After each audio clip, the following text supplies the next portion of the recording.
আপনারা আমার রক্তের কেউ না, মানবিক দিক থেকে মানুষ হিসেবে আগাই আসুন। আপনাদের কাছে আমার করজোড়ে অনুরোধ। ভিক্ষা দেন, কি সাহায্য দেন, আপনার যেভাবে দেয় ভালো থাকেন, আপনার সেভাবে দেন। তাছাড়া আমার কিছু করার নাই। আমার আপনার কাছে এটাই, আপনার সাহায্য আমরা চাই। সাহায্য ছাড়া আমরা বাঁচবো না। আমি জানি না, আমি কোনো অঙ্ক কইতে পারবো না।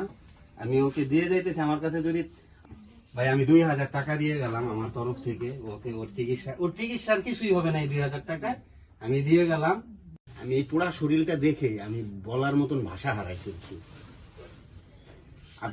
আপনাদেরকে যদি একটু দেখাই, কিভাবে দেখাবো বুঝতেছি না। এই পাশ দিয়ে হাড় বের হয়ে গেছে, এই দেখেন, এই পাশ দিয়ে হাড় দেখা যাচ্ছে এই শিশু বাচ্চাটার শরীরে।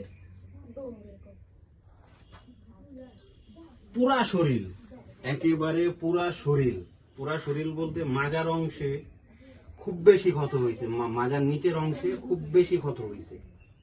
আপনাদেরকে যদি বাস্তবে দেখাইতে পারতাম এই বাচ্চাটার ব্যাপারটা, তাইলে আপনারা বুঝতে পারতেন যে আসলে কতটা নির্মম ভাবে ওর শরীরটা পোড়া আছে।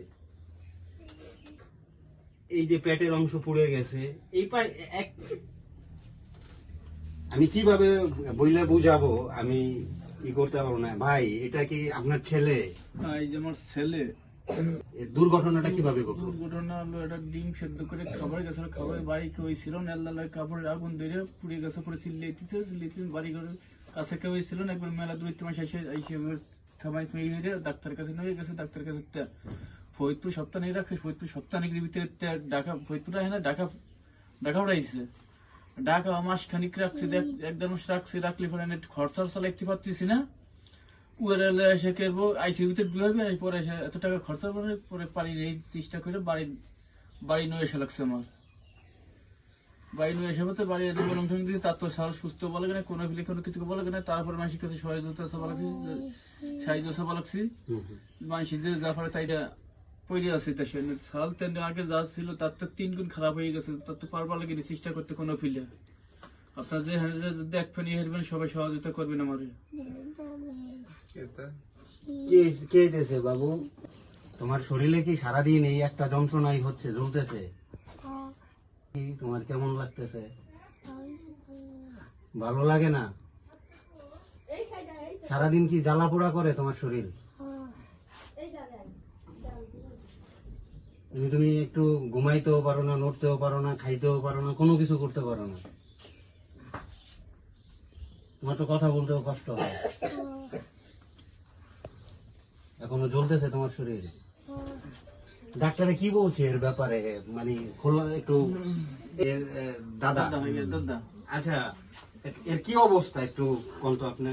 এর অবস্থা তো একবারে হাল ছিল, একবারে খারাপ। যে টাকা পয়সা কিছু নেই, যা ছিল খরচ করতে হয়ে গেছে। আর আমরা একদিন হয়ে গেছি, আর একটা বাড়ি আছে, বাড়ি ছাড়া কিছুই নেই। আর এই বাড়ি যদি বেশি চিকিৎসা করে আমার থাকার কোনো জায়গা নেই। এই বাড়িটাই আছে শেষ সম্বল আমাদের। হ্যাঁ, ওর হাড় দেখা যাচ্ছে শরীরের পুড়ে, ওর মাংস পুড়ে ওর শরীরের হাড় দেখা যাচ্ছে।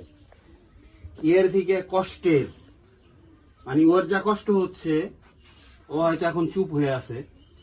যখন ওর কাছে আমি আসছি শুরুতে অবস্থায়, ও চিল্লাইতেছিল, ও যন্ত্রণায় চিল্লাইতেছিল। এখন কি হইলে এই ছেলের, বা কত টাকা হইলে এই ছেলের, আপনার ছেলের চিকিৎসা কত টাকা হইলে সুন্দরভাবে হবে, এ ব্যাপারে কোনো ইনফরমেশন আছে কিনা? না, এই ব্যাপারে ইনফরমেশন নাই তো। এই ব্যাপারে ইনফরমেশন তো কেমন থাকে, চিকিৎসা তো কমলো না। পরে 4-5 লাখ টাকা খরচা করছে, তারপর কিছু করতে পারলাম না। আনুমানিক কব যে 10-20 লাখ টাকা লাগবে, তারপর তো নাও তো সুস্থ। ডাক্তারে কি পরিমাণ আইডিয়া দিয়ে দিছে যে কত টাকা দরকার? ডাক্তারে কোনো আইডিয়া কোনো দেয় না। রাখতে হবে, চিকিৎসা করতে হবে যতদিন লাগে। আপনি হসপিটাল থেকে নিয়ে আসছেন কেন? হসপিটালে নিয়ে এসে আমার চালানো যা ছিল, যত সাহায্য করেছিলাম সব খরচাপাতি করছে। এনার কোনো চালাবার, হসপিটাল কোনো চালাবার কোনো টাকা পয়সা নাই আমার। এই জন্য আমার বাড়ি নিয়ে আসা হয়েছে। বাড়ি আনো অনেকটা ক্ষতি হয়ে গেছে। এখন আপনার তো আর চিকিৎসা করানোর মতন কোনো অবস্থান না, নাই। এখন চিকিৎসা করার অবশ্যই না, আমার মতো কোনো নাই কিছু। বাড়ি আনার পর ওর শরীরে পচন ধরছে। এই যে আমি এখানে কথা বলতেছি, খুব দুর্গন্ধে ওর আশেপাশে হয়তো মানুষ আসতে পারে না, থাকে না, পুরা ঘরটাই দুর্গন্ধে ভরে গেছে। জোর হাতে আমার অনুরোধ, এই বাচ্চাটার জন্য অন্তত কিছু করেন। এ বাচ্চাটা আমার রক্তের কেউ না, আপনারও রক্তের কেউ না, কিন্তু ও তো কারো না কারো সন্তান।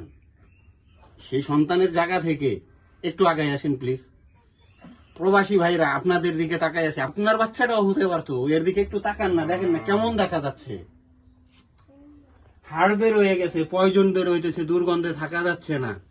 লাখ লাখ টাকা চিকিৎসার জন্য দরকার, যেটা এর বাবা বা আত্মীয় স্বজনের পক্ষে সম্ভব হচ্ছে না। একেবারে এই গরিব, যাদের দেওয়ার মতন সমর্থ আছে তারা প্লিজ একটু পাশে দাঁড়ান এই বাচ্চাটার।